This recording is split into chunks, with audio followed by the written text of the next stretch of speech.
My name is Lisa. I am from Philippines and currently living and working in Romania. For today's video, isi-share ko sa inyo ang tanong ng ating kababayan. Kasi mayroon tayong kababayan na tapos daw siya ng training ng caregiver sa Pilipinas. So gusto niyang pumunta dito sa Romania. Nagtatanong siya kung may hiring daw ba ng caregiver papunta dito sa Romania.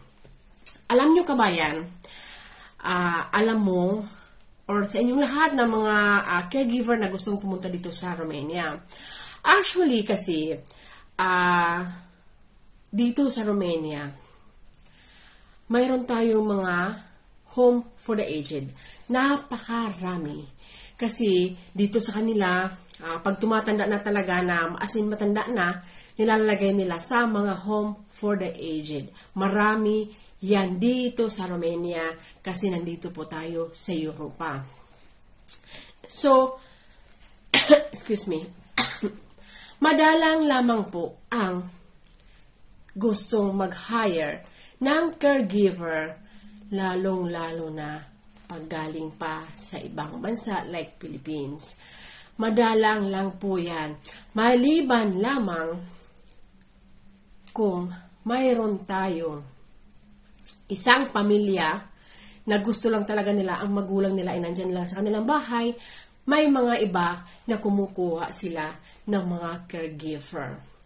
May iba rin, para sa mga bata, may iba rin na pamilya na halimbawa ang mga bata, mga special child, mayroon din yan kumukuha ng caregiver para sa mga anak nila. Pero, kabayan, kung ang itatanong mo ay kung may hiring dito sa Romania para sa caregiver, hindi po talaga siya masyadong in demand dito sa Romania dahil nga po sa marami ang home for the aged dito. Talagang ang demand dito galing ng Pilipinas ay katulong at saka nani. So, ang caregiver ay swertihan lamang po kung mayroong mag-hire from Philippines. At as I say, ito ay kung may mga pamilya na gusto lamang ang matatanda ay nasa kanilang bahay. Ayan, at sila ay can afford naman mag-hire na isang caregiver. So, nangyayari po ito dito sa Romania.